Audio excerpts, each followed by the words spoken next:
empresarios, en la sala de Jairo, por el bienestar de la comunidad, sala de Jairo. la sala de Jairo.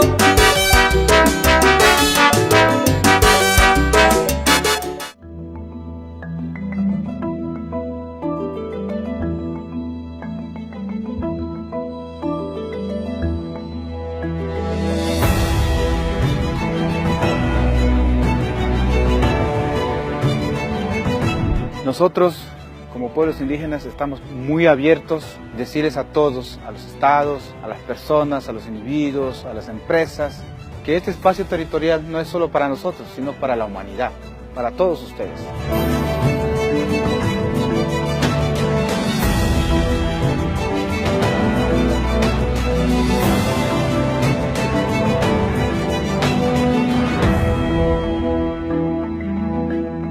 We've always said that indigenous peoples are the guardians of the forest.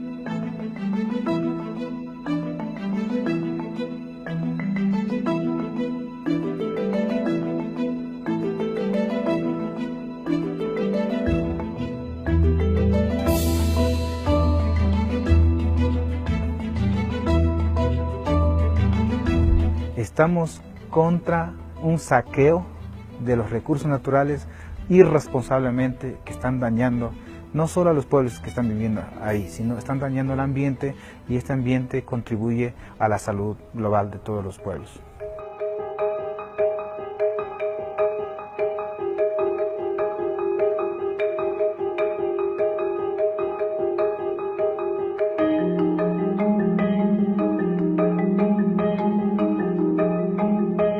Os povos indígenas têm enfrentado esses grandes empreendimentos, os avanços do agronegócio, os avanços das pretensões minerárias dentro dos territórios, muitas vezes com a própria vida.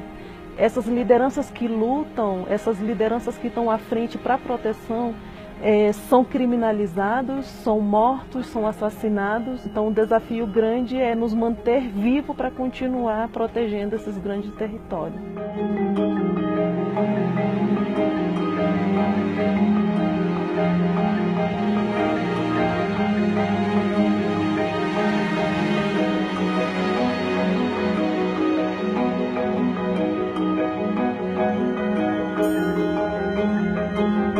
Los estados tienen una deuda histórica con los pueblos indígenas que estamos protegiendo los territórios. Quando a gente preserva um território indígena, nós não estamos pensando apenas nos povos indígenas, a gente está pensando na vida humana.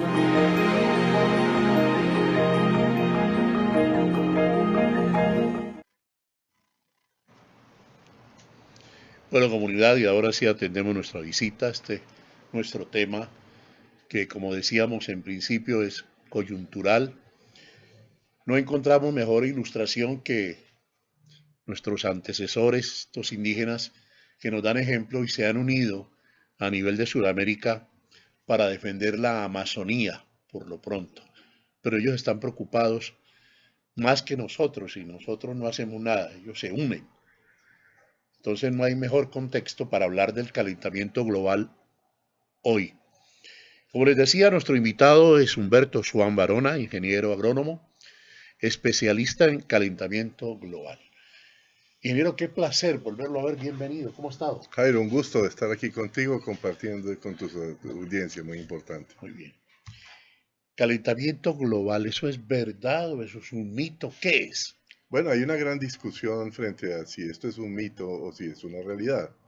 Algunos países desarrollados, por ejemplo, como los Estados Unidos, con el actual presidente que tenemos en el país, dice que esto no existe, que es un mito, que es algo que el sector ambiental se ha venido inventando desde hace mucho rato, y las manifestaciones son síntomas vehementes y claros del problema que estamos enfrentando, de este aumento de la temperatura que hoy en Cali, por ejemplo, nos tiene a muchos de los caleños sofocados y muy preocupados con lo que está pasando aquí.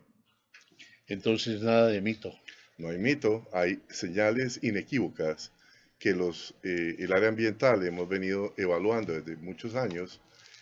Los indígenas han sido unos grandes referentes nuestros y podemos confirmar que evidentemente tenemos un aumento muy significativo de la temperatura de más de 0.5 en los últimos 20 años.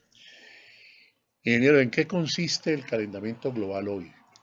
Bueno, el calentamiento global fundamentalmente, como lo podemos entender para toda la audiencia de una manera muy sencilla, es todo aquel incremento de la temperatura de todo el planeta. No estamos hablando de la temperatura de Cali, ni la de Bogotá, ni la de la Antártida. Estamos hablando de un aumento general de todo el planeta, que a nosotros nos preocupa profundamente porque obviamente el planeta tiene unos niveles de comportamiento con la temperatura con la que funciona normalmente. Y en la medida que esa temperatura comienza a cambiar, comienza a hacerse mucho más fuerte, tenemos áreas donde hace mucho más calor que antes, áreas donde hacía mucho frío y ahora hace calor y viceversa. Y como diría un gran pensador por ahí sentimos que el clima se nos está enloqueciendo y nos está enloqueciendo a toda la humanidad. Sí. ¿Y qué hacemos? ¿Qué podemos hacer los habitantes de este globo terráqueo? Jairo, mucho. Yo creo que la gran contribución que estamos haciendo a través de los medios de comunicación, de hacer pedagogía, de que la gente entienda que este no es el mismo discurso de la capa de ozono, que nos estamos calentando, sino que entendamos que esta nueva situación que estamos teniendo nos está generando unas implicaciones en el régimen hidrológico. Si lo vemos en un contexto muy general, uno de los impactos más grandes que tiene el efecto climático es la afectación de la disponibilidad y de la generación de agua para consumo humano y agropecuario. Vemos que en la medida que hay calentamientos, pues ya tenemos poblaciones y municipalidades que no tienen agua, no hay de dónde darles agua superficial. Y obviamente el agua es vida y sin vida pues el tema se nos complica para todos los que vivimos en el planeta. Algunos científicos dicen precisamente que nosotros, los humanos, nos vamos a enfrentar muy pronto por una guerra por el agua. Evidentemente, con el pasar de los años, yo llevo alrededor de unos 30, 40 años trabajando en este tema, no es un tema nuevo. Tuve la oportunidad de arrancar mi especialización en estos temas desde hace muchos años y sí tengo una gran preocupación frente a este tema porque no se le está dando el tratamiento y el manejo que se requiere en la parte institucional, gubernamental y en la parte de nuestra sociedad también en ese sentido. Vemos con preocupación oleadas de calor muy grandes y todo el mundo, nadie sabe por qué está pasando, por qué está ocurriendo. Cuando no tenemos agua y abrimos la llave de nuestra casa y no hay agua, nadie se puede preguntar por qué estamos teniendo ese tipo de problemas. Y la verdad que todo ha confabulado, diría así, todas las cosas se han encontrado en un momento muy difícil en que tenemos que tomar las medidas de restauración, de trabajo mancomunado del sector civil, de la sociedad y de las instituciones para afrontar esta situación, porque obviamente las afectaciones van a ser muy grandes, ya lo son, de hecho. Verano igual, no agua, y sin agua, pues ya como lo dije, un problema vital, ¿no?, de nuestra sociedad. Este fenómeno de el cambio climático o calentamiento global, que es lo mismo, ¿cierto? Sí, se asocian, son sinónimos, se asocian. ¿Se ha acelerado en los últimos años más? Sí, evidentemente en los últimos 10 años yo tuve la oportunidad de, en el año 2011, participar en un simposio internacional de cambio climático con 14 especialistas mundiales. Y nuestra gran preocupación era eso que tú estás mencionando, cómo se está haciendo cada vez más crítico. Y una de las razones por las que se hace más crítica la situación es porque nuestro desarrollo industrial a nivel mundial está haciendo emisiones a la atmósfera que están alterando las condiciones de nuestra atmósfera y permitiendo que los rayos solares caigan con mayor fuerza sobre nuestra Tierra y obviamente generando lo que conocemos como gases de invernadero, que se conoce de esa manera, y un aumento de la temperatura global que afecta ya lo que ya anteriormente mencioné. Ese es el CO2. El CO2. Bueno, esto es supremamente delicado, por eso la temperatura, pero todos, querida comunidad, tenemos que ver.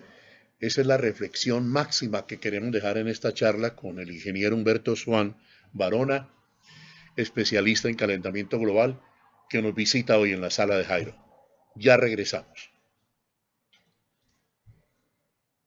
Siento calor. ¿Qué pasa en mi planeta? Que todo está al revés. Los polos se derriten, los carros contaminan, la quema de los bosques, el mal uso de energía. Tú puedes cambiar, energía limpia usar, andar en bicicleta y muchos árboles plantar. Concientízate, el planeta depende de vos. CBC, comprometidos con la vida.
Tomémonos un tinto, seamos amigos. Café Águila Roja, calidad certificada.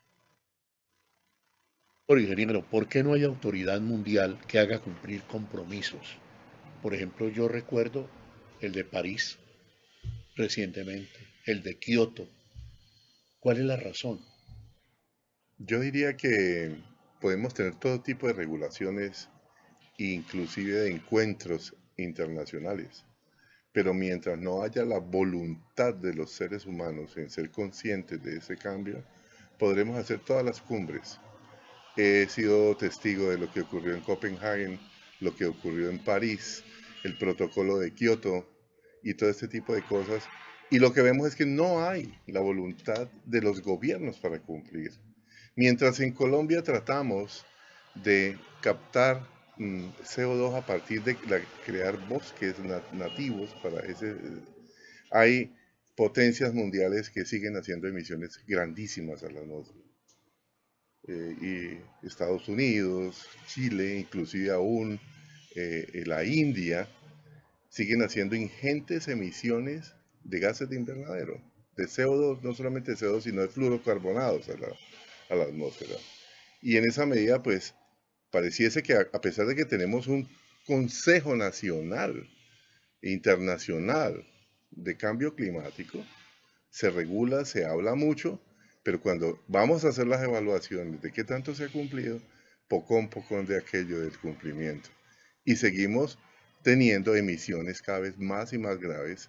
Pareciese como que si los seres humanos quisiéramos llegar a un punto, yo no diría apocalíptico, pero sí muy complejo, donde lleguemos a lo que se ha hablado en un momento, una gran escasez de agua y a una discusión muy grande sobre el líquido vital, que es el que nos da la supervivencia del género humano.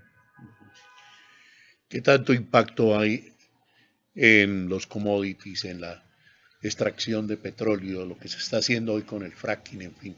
A propósito del fracking, hay una comisión nombrada por el Ministerio de Minas, una comisión de 10 expertos en Colombia, donde están todos los matices de la sociedad, digamos, y donde hay expertos en medio ambiente, y que deben en unos días dar una conclusión sí o no al fracking en Colombia. Pero eso, el impacto que esto tiene, ¿cuál es? Bueno, hay impactos de diferente orden, pero en fracking uno de los impactos más severos son los que se generan sobre las aguas que se utilizan dentro de los procesos. Dentro del fracking hay una parte que tiene que ver con la explotación y donde el residuo, por decirlo así, que queda del proceso, es una mezcla entre hidrocarburos, entre petróleo y agua, que es bien compleja de poder purificar y tratar posteriormente. Hemos visto derrames de petróleo muy grandes. Hace poco en el país fuimos testigos de grandes situaciones. Existen técnicas, pero uno de los impactos más severos es que el agua, que es nuestro líquido vital, pues no se puede utilizar para procesos industriales y generar unos impactos que hagan que sea muy complejo su tratamiento, muy costoso su tratamiento y cada vez tengamos menos opciones de tomar agua potable los seres humanos. Ingeniero Humberto Swan, ¿estas extracciones de la tierra se pueden hacer en consonancia con el medio ambiente? Claro que sí. Y precisamente las explotaciones sustentables, Jairo, lo que proponen es cómo explotar sin deteriorar. Es que el ambiente está hecho para que los seres humanos lo utilicemos. Lo que ocurre es que muchas veces lo utilizamos, hacemos las extracciones, pero no le devolvemos a la tierra aquello que debe ser así. Ocurre mucho en minería, por ejemplo. Existen grandes experiencias mundiales de explotación de metales preciosos. Se extrae el metal precioso, hacemos los grandes negocios, pero la restauración ambiental de lo que nos queda no se cumple. Y en ese sentido, el llamado es a que todos trabajemos precisamente en la búsqueda de una solución concertada y en estos temas, sobre todo porque estamos afectando de una manera dramática para mí el tema del agua y la disponibilidad del agua para los seres humanos, que, vuelvo y repito, sin agua no hay vida. Aparte de la falta de voluntad que usted señala, ¿qué quiere decir con ello? Es decir, falta de presencia de Estado, falta de normas, falta de autoridad, ¿falta qué? Tenemos el mejor código de los recursos naturales del mundo. Es una pieza maestra de la jurisprudencia. Cuando asistimos a los congresos internacionales, a los colombianos nos felicitan por toda la normatividad que tenemos allá, por la normatividad. Pero cuando nos preguntan y hacemos un análisis, no crítico, sino de la realidad de lo que está pasando en nuestro país, vemos que esas normas y que toda esa jurisprudencia muy poco se cumple al interior del país. O sea, hemos perdido la gobernanza ambiental del territorio. No tenemos gobernabilidad sobre el territorio en materia ambiental. Entonces, quien quiera deforestar, pues deforesta. Quien quiera hacer desarrollos ilícitos o no lícitos, como los llaman por ahí, lo hace, y no tenemos el control del territorio para poder garantizar que esas áreas de reserva, que esas áreas protegidas, en vez de que se destruyan, se mantengan a perpetuidad y se mantengan para el bienestar de nosotros y nuestros futuros generaciones, que son las que deben sobrevivir a partir de esos materiales. Ahí quedan las opiniones de Humberto Swan Barona, nuestro invitado hoy a la sala de Jairo. Estamos hablando de calentamiento global. Lo que ustedes deseen preguntar está en nuestras redes todas. También tenemos un WhatsApp 315-632-1201. Lo mismo que a través de el correo. Ya regresamos a la sala de Jairo.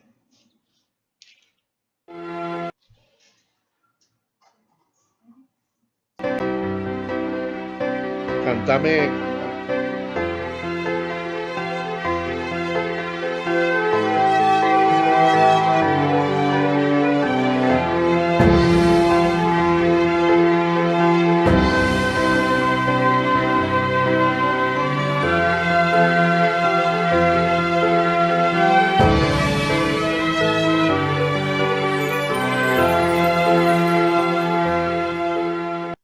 Haz realidad tus sueños y alcanza tus metas estudiando en la Universidad Libre uno de nuestros programas de pregrado o posgrado. Universidad Libre, una filosofía social hecha universidad.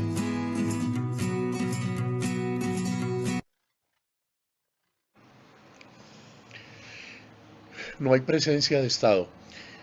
Al comienzo vimos ese movimiento indígena, pues ellos enseñándonos, aconsejándonos y diciéndonos cuál es el camino. ¿Esa forma mancomunada que usted señala la ve lejana? Sí, no quiero sonar pues apocalíptico ni terrorífico, pero lograr concertar los intereses del sector privado con la sociedad civil y con el gobierno es un desafío no solo en Colombia, a nivel global. Sin embargo, existen esfuerzos y ha habido casos, por ejemplo, interesantes como los que hizo Brasil en Curitiba, en algún momento cuando se comenzaron a hacer ese tipo de desarrollos sostenibles, en donde se podían hacer las cosas, hacerlas bien, y poder conservar esa base natural que tenemos. Es que aquí el tema no es que no utilicemos absolutamente ningún recurso, que no utilicemos el bosque, que no utilicemos el suelo, sino que realmente lo hagamos de una manera sostenible para poder garantizar los bienes y servicios que la naturaleza nos puede generar. Pero la verdad es, Jairo, y muy bueno ese punto que tú traes, un desafío lograr avances sustantivos y importantes sobre este tema. Y sin ser apocalíptico, como lo dije al principio, tenemos todavía un camino largo y duro de buscar esos puntos y sobre todo unos indicadores que nos muestren que definitivamente estamos mejorando en ese sentido a nivel de todo el planeta Tierra. Ingeniero Humberto, ¿de qué han servido estas consultas, estos llamados a la participación de la comunidad para impactar sí o no un terreno? Por ejemplo, lo de Cajamarca. La sociedad civil ha comenzado a jugar un papel importante y el gobierno de Colombia en los esquemas de participación ha permitido, a través de las consultas previas, llamar a las comunidades para que se pronuncien sobre ese tipo de situaciones. Veo como muy positivo es incorporar esas consultas previas cuando estas consultas previas son objetivas sobre el desarrollo mismo y no se vuelve el patrimonio o el manejo de 2 o 3 grupos importantes que lo que quieren es un beneficio particular. O oponerse a un desarrollo simplemente porque no les conviene o porque no les parece que debe ser así. Sin embargo, la participación ciudadana y las consultas a los grupos, en Colombia están los grupos indígenas y los grupos afrocolombianos. Me preocupa profundamente en dónde quedan nuestros campesinos, que también deben ser consultados, porque la norma en Colombia nos establece solo los grupos étnicos que son indígenas y las negritudes. Sin embargo, aplaudo ese tipo de ejercicio de consulta previa cuando convoca realmente las comunidades que corresponden y la comunidad asume un papel protagónico de coadyuvar y no de aprovecharse para ver cómo hace cosas que no debe hacer con relación a los proyectos y se opone a ellos sin ninguna razón. Ajá. Bueno, pero entonces la situación, el panorama, pues es crítico porque, por ejemplo, el último número de la revista Semana habla de 270.000 hectáreas en la Amazonía deforestadas plenamente. ¿Qué pasa entonces en el Ministerio de Medio Ambiente? ¿Qué pasa en los organismos de control a nivel regional? Las CBC, pues en este caso, en el Valle del Cauca. ¿Qué está ocurriendo? Bueno, yo diría que a través de la Ley 99 de 1993 se crea en Colombia el Ministerio del Ambiente y el Sistema Nacional Ambiental. ¿Que fue Juan Meyer, fue el primero? Exactamente, fue el primer ministro de Medio Ambiente, fue uno de los ministros. Pero lo que personalmente, es una opinión muy personal, creo es que esa capacidad de control y de cumplimiento de todo ese mandato que se da a través del Sistema Nacional Ambiental no tiene un seguimiento adecuado, o sea, no tiene un seguimiento que permita mirar cómo estamos mejorando esas hectáreas, por ejemplo, deforestadas y cómo las estamos manteniendo en el tiempo. Puntualmente se pueden hacer restauraciones ambientales, pero se hacen puntualmente 1 o 2 años, luego se abandonan y esta no es una tarea de 1 o 2 años. Una recuperación, una restauración ambiental puede ser un proceso de 10, 15 o 20 años. Entonces el llamado es a que desde el mismo ministerio y desde las corporaciones se haga una tarea de esfuerzo importante para realmente mantener a perpetuidad, diría yo, estas áreas, porque estas áreas son patrimonio de todos nosotros, de toda la sociedad civil. y no simplemente hacer esfuerzos puntuales que muchas veces se pierden.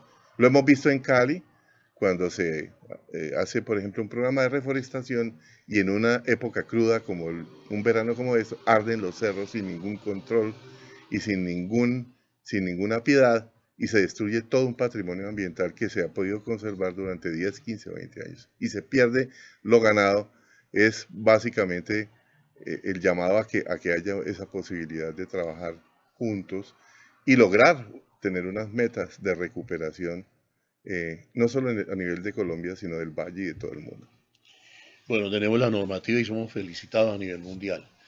Entonces, ¿cuál es el modelo al establecer un parangón el que tenemos que seguir para decir, tenemos las normas, pero también las aplicamos?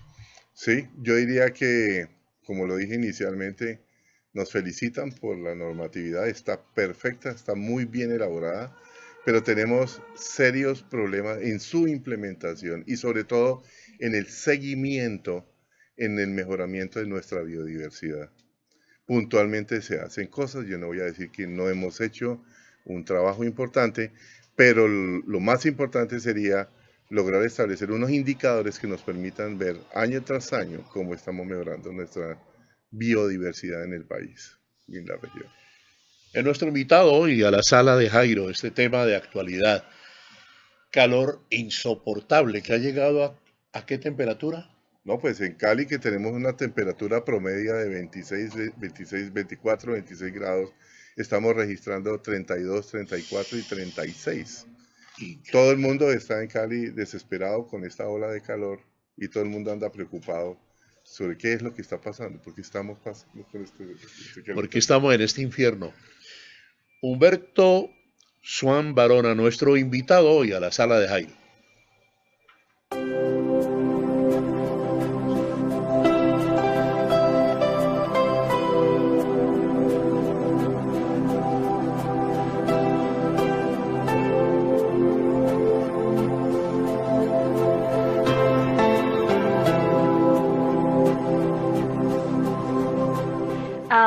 Hola, yo soy Hoa de Vietnam. En mi país es un gran exportador de arroz del mundo, pero en Colombia me gusta mucho orisa porque esta es muy rico.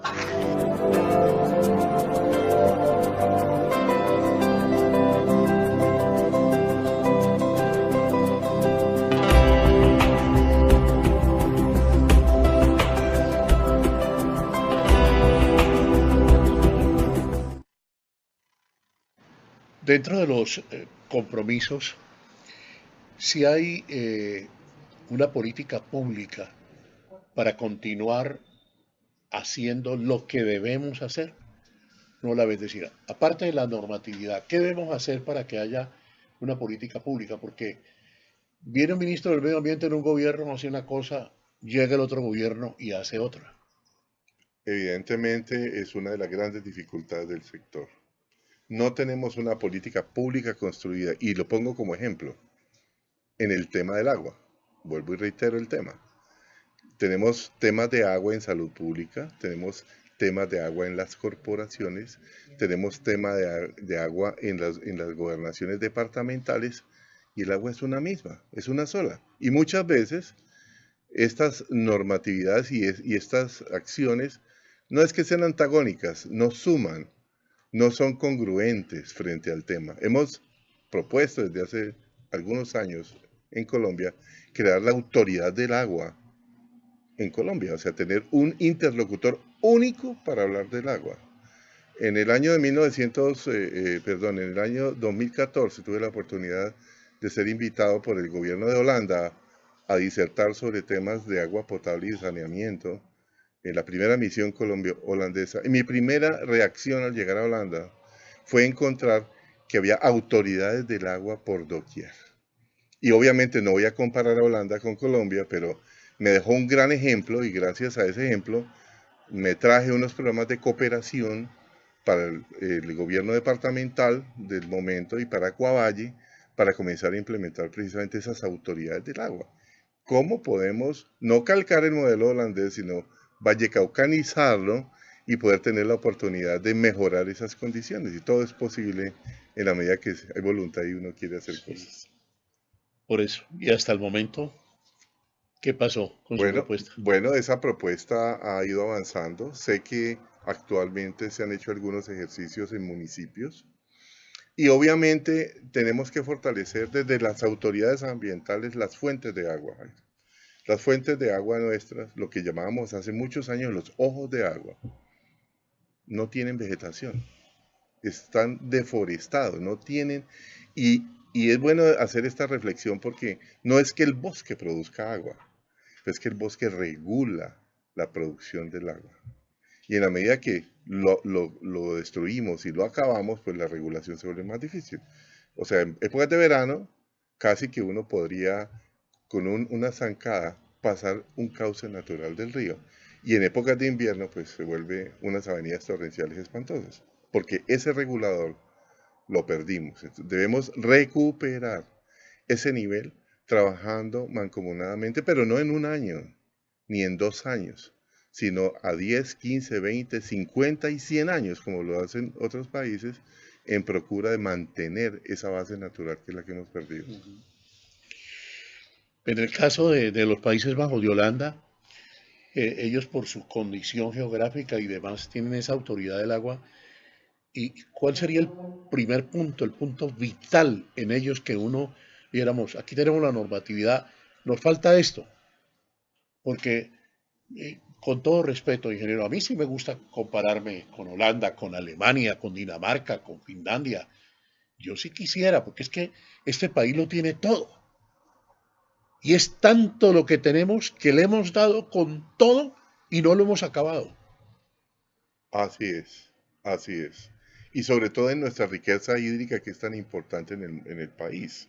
¿Cierto? Entonces, lo que nosotros vemos y lo que nos llamó la atención fue cómo articular el sector público, el privado y la sociedad civil frente a ese tema, a través de unos consejos de agua en los que está sentada la gente de la sociedad civil, están sentados los empresarios y está sentado el Estado en la misma mesa y todos no jugamos a cuál es el interés de cada uno, sino concertamos unos desarrollos importantes alrededor del agua. Porque es que no puede ser que el agua industrial es para unos, el agua para la producción agropecuaria es otros, el agua para la salud pública es otra, y eso es lo que nos pasa dentro de nuestro país con las competencias y todas las entidades que tenemos alrededor del mismo sistema. Entonces, creemos importantísimo articular todos esos procesos y poder tener interlocución con los actores que ya mencioné para poder llegar a hacer un verdadero desarrollo sostenible y manejable de ese recurso tan importante para nosotros en el país. Ingeniero, en Cali se habla de la falta de recurso hídrico en 2 décadas aproximadamente. Esta administración ha anunciado lo que algunos han titulado como una muy buena noticia, y es sacar agua del lecho del río. ¿Usted cómo ve esa opción?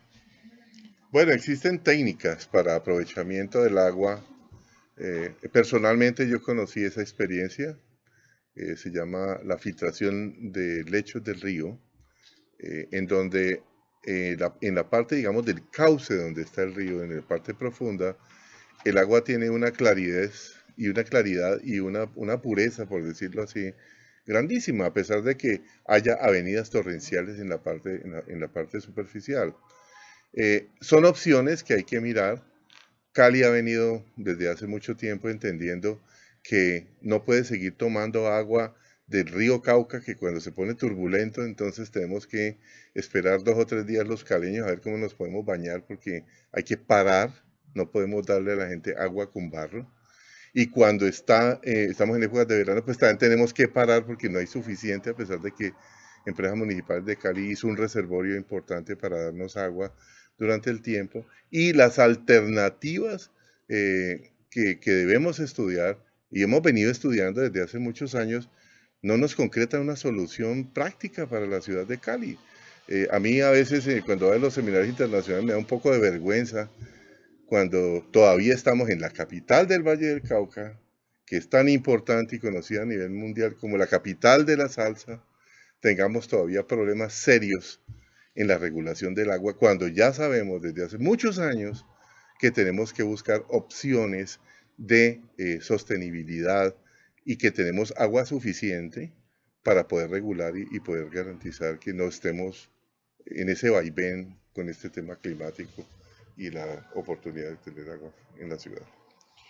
Nuestro invitado hoy, a propósito de este tema de los calores y por qué el calentamiento global, una explicación, una información, un conocimiento de qué está ocurriendo, precisamente con el especialista de calentamiento global, Humberto Swan Barona. Estamos en la sala de Jairo. Haz realidad tus sueños y alcanza tus metas estudiando en la Universidad Libre uno de nuestros programas de pregrado o posgrado. Universidad Libre, una filosofía social hecha universidad.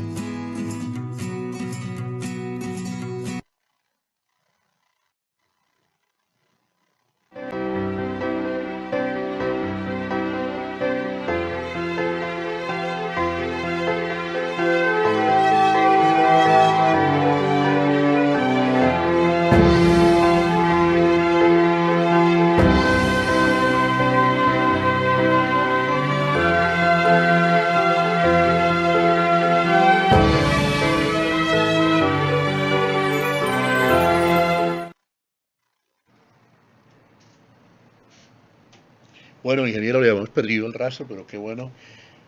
Muchas gracias por estar en esta sala de Jairo. Muy grato.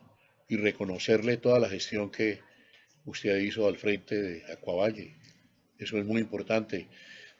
Decir que usted es un hombre probo, eso sí que es importante poderlo decir en público, ¿sí? Porque aquí estamos para señalar. A los señalamientos, digo, somos buenos para señalar. Los señalamientos, aquellos nocivos no los queremos tener. Tenemos que destacar y reiterar que hay gente capaz, gente transparente como usted. Entonces, le quiero hacer ese reconocimiento. Y al perderle el rastro, nos hemos dado cuenta ahora que está al frente de Bioma. ¿Qué es Bioma? Bueno, Jairo, sí, muchas gracias por ese reconocimiento. Bueno, sí, después de mi trabajo como funcionario público al frente de la gerencia de Bioma, de la gerencia de Acuavalle, entre el 2013 y el 2015, me he dedicado a una tarea que desde hace muchos años he venido adelantando como consultor ambiental, precisamente en la búsqueda de asesorar el sector público al sector privado en la búsqueda de soluciones puntuales importantes para resolver muchas situaciones que se presentan en los municipios. Hemos trabajado temas muy importantes como son los planes de ordenamiento y manejo de cuencas hidrográficas, que son de gran importancia. Un principio fundamental para poder lograr esa sostenibilidad está como en lograr ese ordenamiento de los territorios. Estamos usando los territorios de una manera desordenada, las cosas no están puestas en su lugar. Y esa es la razón por la cual hoy por hoy tenemos esos impactos. Entonces, en ese trabajo que hemos hecho a nivel nacional e internacional, me desempeño ahora como consultor y bueno, disfruto mucho mi trabajo y desde ahí contribuimos ahora desde el sector privado a la búsqueda de soluciones dentro y fuera del país que tienen que ver con todo este tema de la política ambiental. ¿Usted me puede acompañar a un salto con Garrocha en esta entrevista? Claro que sí. Bueno, muy bien. Claro que sí. Desde este momento estamos construyendo el perfil que el Valle del Cauca necesita para que una persona, sea mujer u hombre, maneje el departamento del Valle del Cauca, porque estamos en año de elecciones. Para usted, ¿cómo es ese perfil de esa persona que debe ser el próximo gobernador o gobernadora? Bueno, muy importante esta apreciación. Considero que el nuevo gobernador o gobernadora del Valle del Cauca debe tener unas condiciones, primero, de claridad de su comportamiento, o sea, una persona que sea impecable en su comportamiento, en su actuar transparente, en todo su pensar. Y estoy refiriéndome primero a la parte personal, porque yo creo que a veces siempre pensamos que las instituciones o las entidades se mueven porque son las instituciones, y soy un absoluto convencido de que las instituciones las hacemos los hombres, los que estamos al frente de las instituciones en un momento dado. Y pienso que esa persona tendrá que tener una visión muy importante de desarrollo de este Valle del Cauca, que tiene tanto potencial y tanta oportunidad con todos estos recursos que tenemos, ambientales, sociales, y que pueda realmente posicionar el Valle del Cauca como un departamento pionero, como lo fuimos hace unos años atrás, y en donde esa pujanza de los vallecaucanos vuelva nuevamente a reflejarse en el panorama nacional, porque tenemos todas las condiciones. Estamos en el trópico, tenemos posibilidades, tenemos unos recursos naturales sumamente importantes, y creemos que a partir de ahí una proximidad al Pacífico, que es una ventana importantísima a nivel internacional, pues se verá trazar una política muy importante en ese sentido. Claro que sí. ¿Y el perfil del alcalde? Bueno, el perfil del alcalde también muy importante. Yo creo que hemos tenido unas administraciones con muchas dificultades.